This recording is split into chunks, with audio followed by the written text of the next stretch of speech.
time for the exciting adventures of Sky Girl Reporter.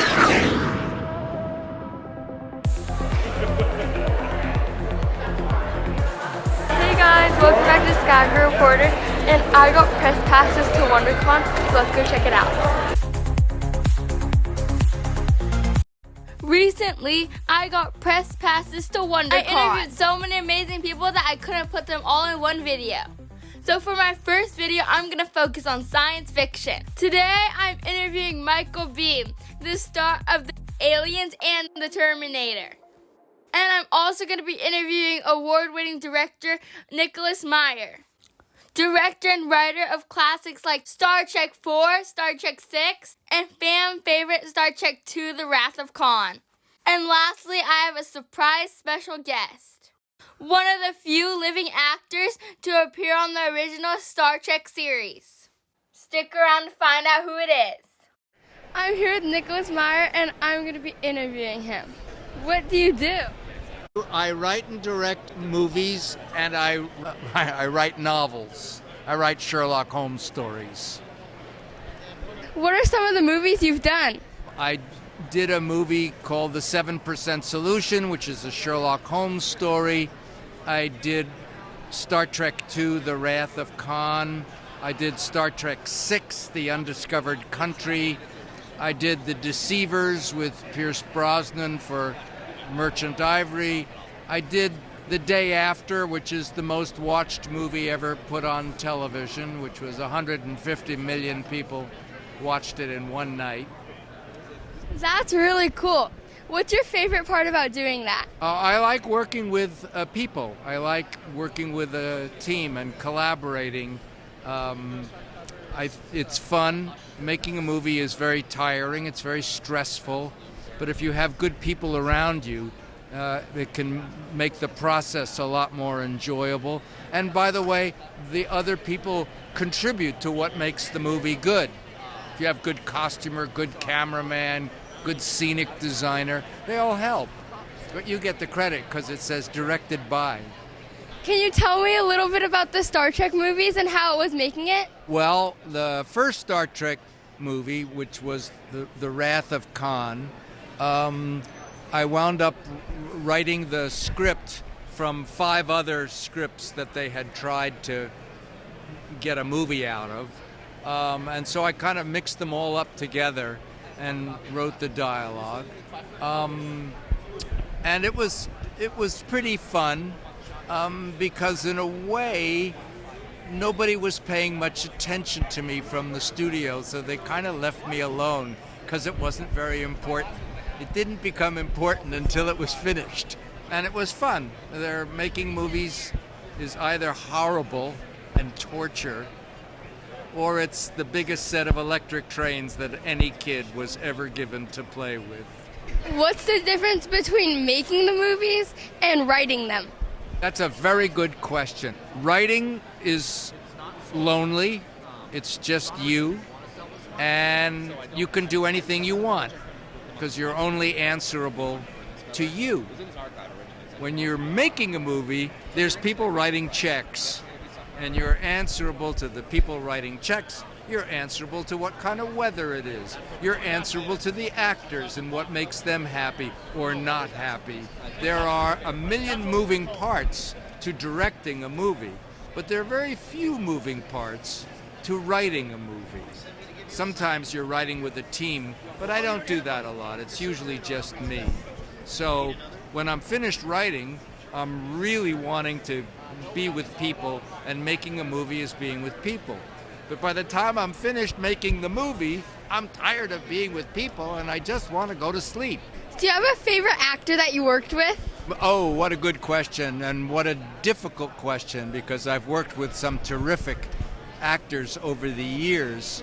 I suppose outside the Trek cast, the favorite one was Christopher Plummer was my favorite. He plays General Chang in Star Trek VI, The Undiscovered Country.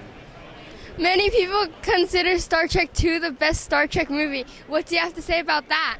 Oh, they're right. It is the best Star Trek movie, except for Star Trek VI, The Undiscovered Country, and The Voyage Home. Those are the ones that I'm connected with, and they're all the best. What are you working on now? My sixth Sherlock Holmes novel, Sherlock Holmes and the Telegram from Hell, is for sale here, and if you buy a copy, I will be happy to autograph it. My seventh Sherlock Holmes novel, Sherlock Holmes and the Real Thing, will be published on August 26th, and that's probably the last one. Is there anything else you want people to know about you? I was born on Christmas Eve. That's a very important thing to know about me. Also, I'm left-handed. That's a cool thing to know. And I'm not very good with numbers. Thank you so much. It was amazing meeting you. It was amazing meeting you. Can you introduce yourself? My name's Michael Biehn. What movies have you been in? I was in Aliens, that's a Jim Cameron movie. I was in The Terminator, that's a Jim Cameron movie. I was in The Abyss, that's a Jim Cameron movie. I was in Tombstone, that was not a Jim Cameron movie. What's your favorite movie that you've been in? I think the best movie that I've ever done is Aliens. I think I'm a little biased, but I think that's Jim Cameron's best movie. I asked Michael Biehn how he got involved with Jim Cameron. I originally met Jim when I auditioned for The Terminator. Then he cast me in Aliens, and then he cast me in The Abyss. I had a role in Terminator 2. He's the hardest working, most passionate filmmaker that I've ever worked with, and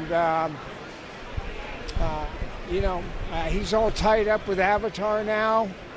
Hopefully, I'll have a chance to work with him in the future. He's an amazing filmmaker, just a genius. What's your favorite part about acting? That's an interesting question. I have been doing it for 50 years, and I think just preparing. When you prepare for anything in life, it's gratifying to prepare for something and then have it work out for you. You know, you work hard, and then you see the results. And so I think that's my favorite part about acting.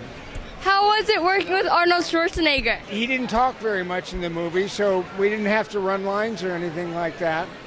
But we worked one night at Tech Noir, and the next night he jumped on top of the car and smashed his hand through the window. But most of that movie was Linda Hamilton and me running away from Arnold. So they shot me and Linda a lot separately from Arnold. So I didn't get a chance to work with him very much. But he was around, and he was pretty much what you would think a 33-year-old Arnold Schwarzenegger would have been like. Thank you so much. You're welcome. Now we've come to my very special guest. Unfortunately, there are not many actors still alive from the original Star Trek series. You might be thinking, is it William Koenig, who played Chekhov, my personal favorite? George Takei, who played Sulu? Nope, it's not them. So it must be... Can you introduce yourself? My name is Bobby Clark. I know what you're saying. What? Who's Bobby Clark? If you're a fan of the original series, you know that Kirk was a man of action. He had a fighting style so unique that people called it Kirk Fu. But out of all the people or creatures he fought, the most scary and dangerous one was probably the Gorn. People talk about the fight of the century, but this was the fight of the universe.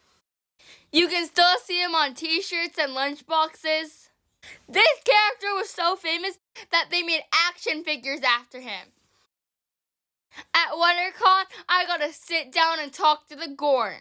I heard you played the Gorn in Star Trek. How was that? The Gorn was a very interesting character, and out of my working in the motion pictures, the Gorn was the biggest thing that I have done with any of the pictures. How did you get casted? I was casted by the director of the show. His name was Joseph Pevney, and I had worked with him on a lot of westerns that I've done. And he called me in to do a Star Trek because he was going to direct it.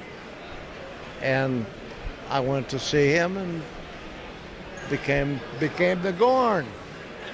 What were the challenges? It was a rough show. We worked for 3 days on it in a place called Vasquez Rocks in California. How was it working with the actors? I've worked with Shatner for many times. I've worked with all of them. I did 4 episodes of Star Trek. One was The Arena, which was Gorn. The other one was Return of the Archons. Then the other one was Mirror, Mirror. And then the last one I did was The Apple. For those who haven't seen the episodes, Bobby gave us a recap. Spoiler alert, Kirk won. And the Metrons took over. And they put the Gorn, and then they put Captain Kirk on this one planet. And they were there, both of them, to fight it out. The Gorn said, "It's you and me. It's to the death for you." Well, the Gorn did his thing. Captain Kirk did his thing. The Gorn could have killed Captain Kirk several times, as you all know. Something happened where Kirk got away from him. But then Kirk found out how to make a cannon, and he shot the Gorn. But he didn't kill the Gorn. Captain Kirk said, "No, I'm not going to kill him." That's when the Metron came down. So he sent the Gorn, me, back to my ship. What was your favorite part in being the Gorn? Being the Gorn. Is there anything else you want people to know about you? Oh, I'm a nice guy. Thank you so much. You're welcome. I want to thank all my guests for an amazing interview. It's Michael Biehn, Nicholas Meyer, and the Gorn himself, Bobby Clark, who really is a nice guy. I also met a lot of science fiction icons, but unfortunately I couldn't interview them all. High above the skyline, on a highway of dreams, chasing the echoes of futuristic themes. Chrome and steel reflections in the night, lost between the shadows and electric light. Digital love, just a ghost in the stream, but we keep on driving through a pixel dream. Retro future, we're stuck in the loop, riding through pixels in a neon groove. Time stands still in an 80s dream, but the world moves on. I hope to see you next time on Sky Girl Report with a new adventure.